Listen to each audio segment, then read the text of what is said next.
हजारीबाग सांसद जयंत सिन्हा और भाजपा नेतृत्व के द्वारा झारखंड की गठबंधन सरकार को महाठगों की सरकार के बयान पर झारखंड मुक्ति मोर्चा केंद्रीय महासचिव सह दर्जा प्राप्त मंत्री झारखंड सरकार फागू बेसरा ने कहा कि विपक्षी दल भारतीय जनता पार्टी और आसू या यहाँ के स्थानीय सांसद जयंत सिन्हा इन लोगों को हेमंत सरकार के नेतृत्व में झारखंड में जो विकास हो रहे वो अनपच हो रहा है। 20 वर्षों में इन लोगों ने झारखंड को कोई विकास नहीं किया। 2019 के बाद हेमंत सरकार की बहुमत मिलने के बाद 2 साल कोरोना में बीता और 2 साल में जो विकास हुआ है वह जनहित में जो भी निर्णय ले रहे हैं इससे विपक्षी घबरा गए हैं। एमपी साहब हो या विधायक हो या उनके नेता हो, सभी अनर्गल आरोप प्रत्यारोप कर रहे हैं और हेमंत सरकार ने सभी वृद्धाओं विधवाओं और युग लोगों को पेंशन योजना दिया है। एजुकेशन हब के लिए शिक्षा के क्षेत्र में कार्य किया। वह भारतीय जनता पार्टी 20 वर्षों में निर्णय ले पाया कि आने वाले 2024 के चुनाव में झारखंड पूरी तरह से पराजित होंगे। भाजपा सरकार घबराकर केंद्र की जितनी भी जांच एजेंसियां हैं, चाहे ईडी हो, सीबीआई हो या इनकम टैक्स हो, वे लोग इनका दुरुपयोग कर रहे हैं। हेमंत सरकार पर ना तो किसी प्रकार का केस दर्ज है, ना ही कोई आरोप गठित हुआ है। सिर्फ परेशान करने की नीयत से यह लोग साजिश कर केंद्र में जो जांच एजेंसी है उसके द्वारा परेशान किया जा रहा है। यह लोग लुटेरा जो पूर्व मुख्यमंत्री रघुवर दास जो गवर्नर बनकर सेफ जोन में भेज दिया है, उस पर यह लोग क्यों नहीं सवाल करता है। यह लोग सिर्फ सरकार गिराने के लिए और सरकार की छवि को धूमिल करने का प्रयास कर रही है। वहीं राज्यसभा सांसद धीरज साहू के यहाँ पर मिले रुपयों के संबंध में पूछे जाने पर उन्होंने कहा कि धीरज साहू का मामला जांच का सवाल है। वह पुराने व्यवसायी रहे हैं, उनके पास जो राशि बरामद हुई है जांच होनी चाहिए, उसमें धीरज साहू जी जवाब देंगे। गड़बड़ तो है, उसमें जांच करें, उसको सरकार से जोड़कर नहीं बताना चाहिए। देश में बहुत से घोटाले हुए हैं, जांच होनी चाहिए।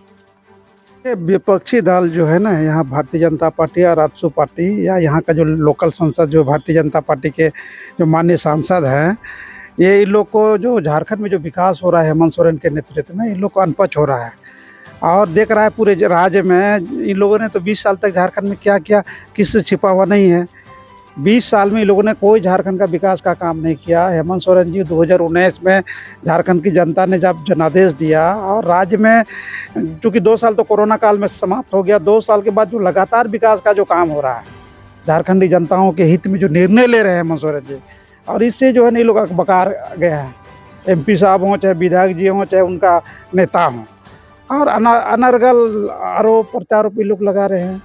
आज सर्वजन पेंशन योजना हेमंत सोरेन जी ने लागू किया। सभी वृद्धों को, विकलांगों को, विधवाओं को पेंशन देने का योजना राज्य में चालू किए।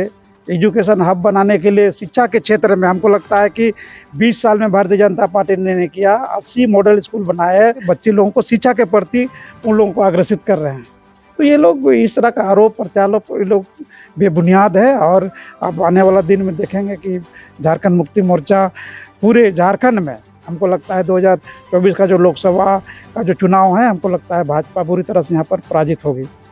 भारतीय जनता पार्टी जो है ना, केंद्र का जितना जांच एजेंसी है, चाहे ईडी हो, सीबीआई हो, इनकम टैक्स हो, ये लोग उसका दुरुपयोग कर रहा है। हेमंत सोरेन जी पर ना कोई किसी तरह का ना केस दर्ज हुआ है, ना किसी तरह का कोई आरोप गठित हुआ है।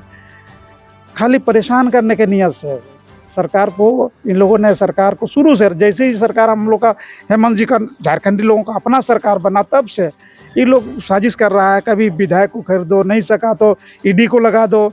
और ये लोग बिना बेबुनियाद आज केंद्र का जो जांच एजेंसी है प्रश्न चिन्ह के घेरे में है। अब बिना केस का इंक्वायरी करें, जहाँ इंक्वायरी करना चाहिए। 20 साल लूटा झारखंड को, कौन लोगों ने लूटा, क्यों नहीं इंक्वायरी हो रहा है। ये लोग अपना जो लुटेरा जो मुख्यमंत्री थे रघुवर जी, उसको सेफ जोन में ये लोग भेज दिया गवर्नर बना करके। उस पर काहे नहीं सवाल करता है। तो जो काम कर रहे हैं हेमंत सोरेन जी, उससे ये लोग घबरा गया है।